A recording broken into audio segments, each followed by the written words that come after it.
Assalamualaikum warahmatullahi wabarakatuh.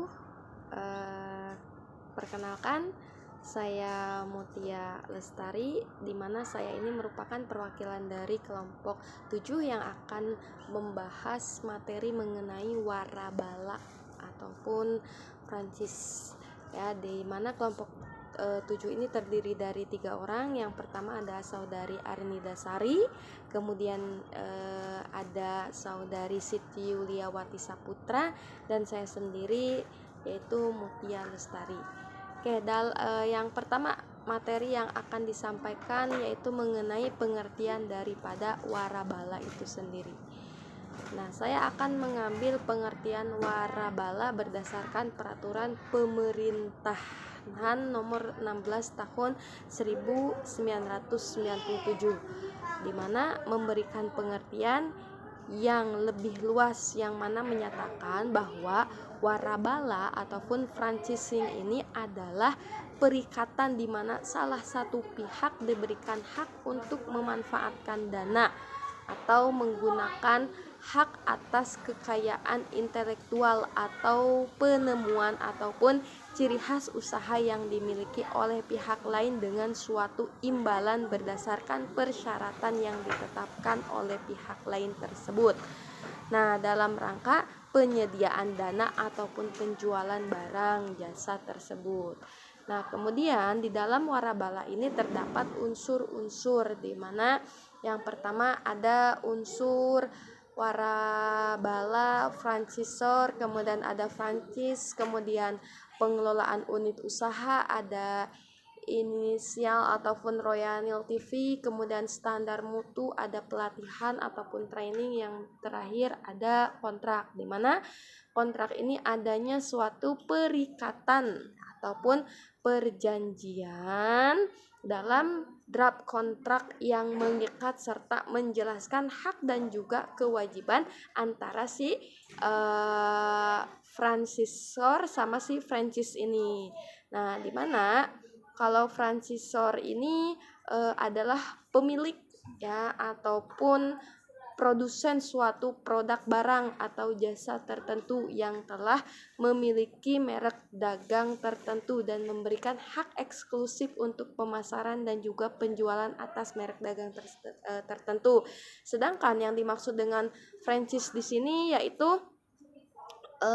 hak yang menerima merupakan pihak yang menerima hak eksklusif dari franchisor, yaitu hak-hak tersebut meliputi seperti hak milik intelektual dan hak perindustrian dan dari franchisor ke franchise.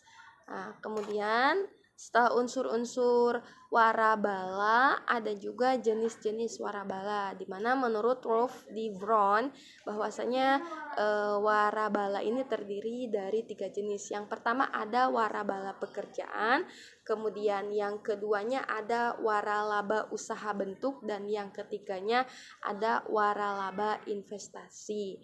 Apa sih itu waralaba investasi, apa itu waralaba usaha bentuk, apa itu waralaba pekerjaan? Nah, untuk penjelasan yang lebih luasnya teman-teman bisa dilihat di modul yang ada. Nah, di mana untuk warabala pekerjaan ya ini merupakan di mana si penerima warabala ataupun si franchise ini menjalankan usaha waralabanya, sebenarnya ini memberi dukungan untuk usahanya sendiri. Nah, bentuk ini memerlukan modal yang besar. Kenapa? Karena tidak menggunakan tempat dan perlengkapan. Dalam hal ini, usaha yang ditawarkan adalah usaha di bidang jasa. Makanya disebut dengan waralaba pekerjaan. Kemudian dalam waralaba juga ada prinsip dan dasar hukum bisnis waralaba, di mana prinsip produk bisnis waralaba baik itu barang maupun jasa ini ditekankan kepada yang belum dimiliki oleh orang lain serta belum beredar di pasaran selain yang dimiliki oleh si franchisor itu sendiri. Dan yang lebih pentingnya lagi, ini merupakan suatu produk bisnis di mana si produknya itu tidak mudah ditiru. Nah, dalam menjalankan bisnis waralaba di Indonesia ini diatur oleh aturan hukum yang berlaku, yang mana ditetapkan sebagai dasar hukum waralaba seperti yang ada dalam Undang-Undang Nomor 14 Tahun 2001 tentang hak paten ya. Kemudian Undang-Undang Nomor 15 Tahun 2001 tentang merek.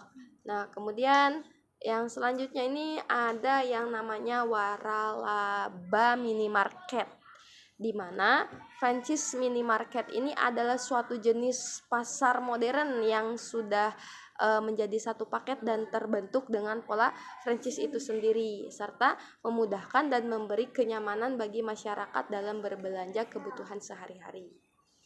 Nah, di dalam bisnis waralaba tentu pasti ada yang namanya perjanjian.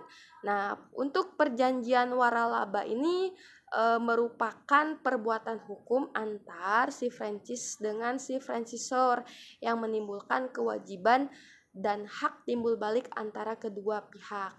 Nah, sebagaimana perjanjian pada umumnya, untuk sahnya perjanjian waralaba ini harus memenuhi syarat-syarat sah suatu perjanjian yang tercantum dalam pasal 1320 KHU Perdata. Nah, menurut pasal tersebut, untuk sahnya perjanjian diperlukan 4 syarat, yaitu yang pertama, adanya suatu kesepakatan bagi mereka yang mengikat dirinya. Kemudian yang keduanya, kecakapan untuk membuat suatu perikatan erat kaitannya dengan subjek hukum.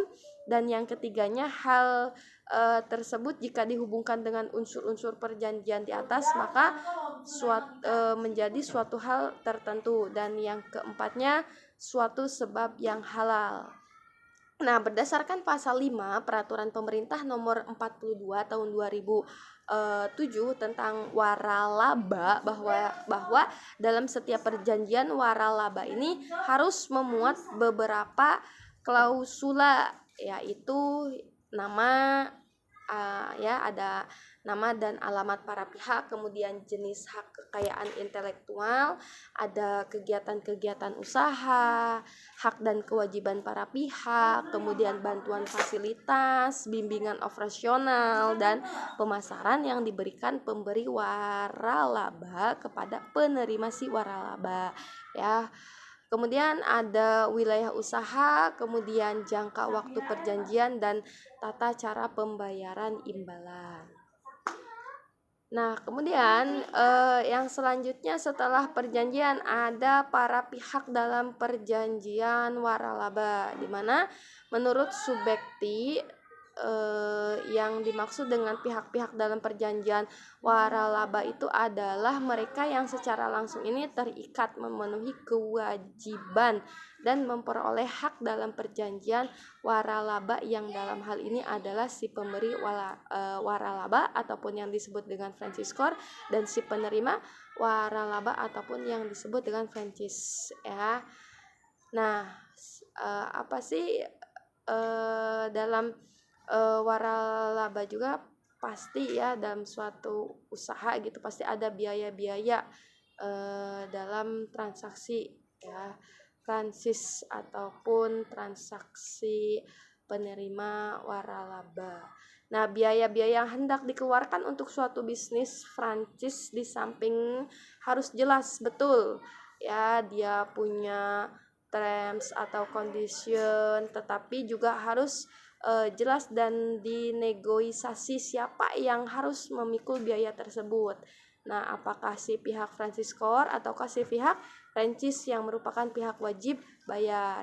Nah, adapun yang merupakan pos-pos biaya dalam sistem franchise ya, yang normalnya itu yaitu sebagai berikut. Yang pertama, royalty, kemudian franchise fee, direct expense, biaya sewa, marketing and advertising fees, kemudian ada agreement fees ya, agreement fees.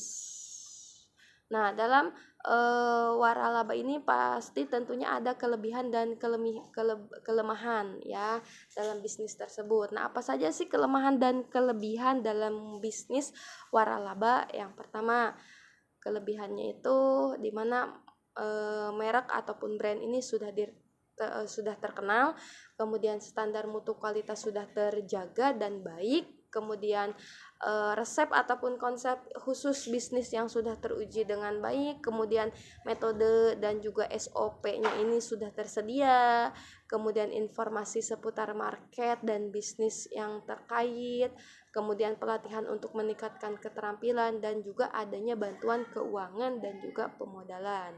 Nah, sedangkan untuk kelemahan dari bisnis waralaba yaitu yang pertama adanya ketergantungan yang sangat tinggi kepada pihak franchisor, kemudian si franchise fee yang mengikat meskipun bisnis ini sedang menurun, kemudian kelemahannya itu sangat sulit menilai si franchisor, kemudian kontrak yang membatasi ruang gerak franchise, kemudian adanya kebijakan-kebijakan franchisor yang mudah berubah-ubah yang harus dipatuhi, kemudian yang terakhirnya si reputasi merek bisnis ini akan terganggu jika kalau semisalnya si reputasi merek ini mengalami kesan yang negatif seperti itu. Nah, dalam waralaba ada juga yang namanya keagenan. Nah, di mana berdasarkan keputusan Menteri Perindustrian dan juga Perdagangan nomor 23 MPP /1/1998 menyatakan, nah agen bahwa yang dimaksud dengan agen ini adalah perorangan ataupun badan usaha yang bertindak sebagai perantara untuk atas nama pihak yang menunjuk untuk melakukan pembelian, penjualan dan maupun pemasaran tanpa pemindahan atas fisik barang. Nah, yang kemudian selanjutnya selain ada keagenan ada juga distributor. Nah, di mana dasar hukum distributor keputusan materi perindustrian dan perdagangan ya nomor 23 MPP /1/1988 yang juga menyatakan bahwasanya distributor utama ini merupakan perorangan atau badan usaha yang bertindak atas namanya sendiri yang ditunjukkan oleh pabrik ataupun pemasok untuk melakukan pembelian, penyimpanan, penjualan serta pemasaran barang dalam partai besar secara tidak langsung kepada si konsumen, akhirnya terhadap barang yang dimiliki dan dikuasai oleh pihak lain yang menunjukkannya. Nah, adapun karakteristik dari distributor ini antara lain misalnya penjual dan pembeli barang atas nama sendiri dan mendapat kompensasi dari markup ataupun kenaikan harga jual, kemudian menanggung resiko dari keadaan ekonomi dan kondisi pasar atas penjualan, kemudian berbentuk warehouse atau pergudangan, kemudian meskipun independen namun tetap mempunyai ikatan terhadap supplier. Oke. Cukup sekian materi dari kelompok 7 mengenai warabala ini. Semoga bermanfaat bagi teman-teman semua dan mohon maaf apabila ada kekurangan ataupun kata-kata yang salah ya. Saya akhiri sampai di sini. See you next time and thank you.